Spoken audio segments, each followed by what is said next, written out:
All right, more roofing tales from the Reddit here. Let's look at this one. More tales from the roofing Reddit. New roof, but I can't tell if it's a good job or not. Here's what they say. We just got a new roof installed, and I'm not sure if the shingles are supposed to fold up like they are in the first photo. The area around our new chimney also looks a tad whack, but I'm no professional. They also damaged our gutters and tore off our drip edge flashing and didn't replace either, but that's a separate phone call. It's possible this was done well. I just have no idea. Any professionals could give any insight, I would be very appreciative. Let's give some insight. If they tore off your drip edge and didn't replace it, that's a problem. But I see some other problems as well that you're going to want to address with them. Let's take a look.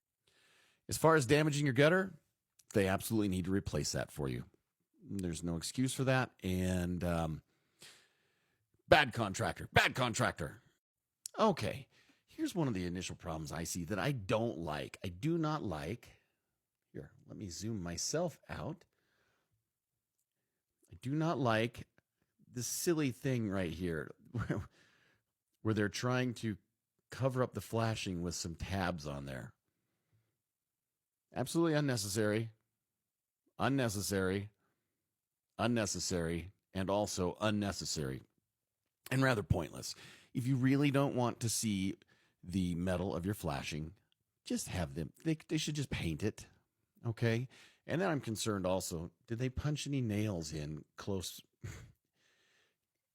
to where the flashing begins to go up from the roof? That would be bad also. Here's your picture from your front porch. Now, I see right away, okay, I want to know what's going on up here, okay, where they covered your end wall flashing.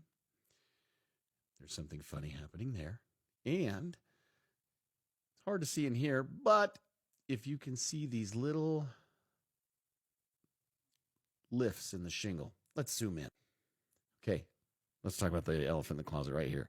They took individual tabs and lapped them over each other to cover the flashing again. Paint the flashing if you don't want to see it. But now, here's the other thing I'm concerned about.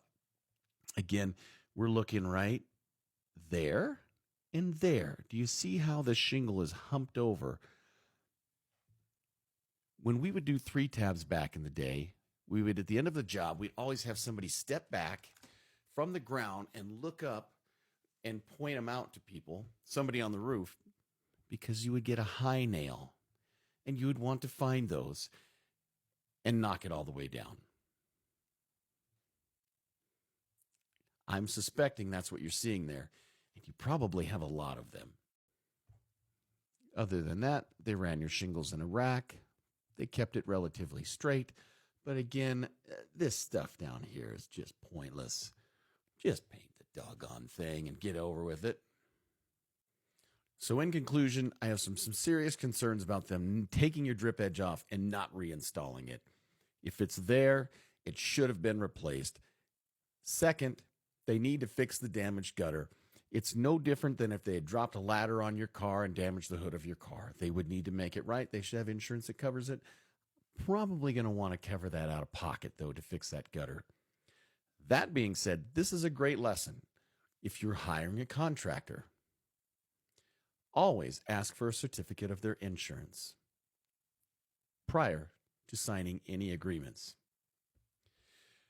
for just such occasions, because now it may not be so easy to get them to give up their insurance information if they won't fix it.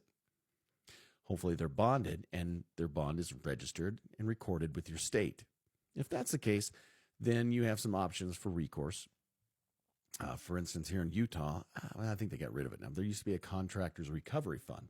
So if somebody did something wrong, you could go through that process in the state, and then the state would go collect from them, which was probably really enjoyable for a contractor. Check in your local area. If they won't make it right in a timely fashion, that's what you'll have to do. Other than that, for the moment, your gutters will probably still continue to function just fine. Oh, and last but not least, why did they use a 3-tab shingle? They went and got a Home Depot shingle that really you can get a 30-year dimensional shingle that's going to have far superior wind resistance than those for roughly the same price. That's another question I would ask.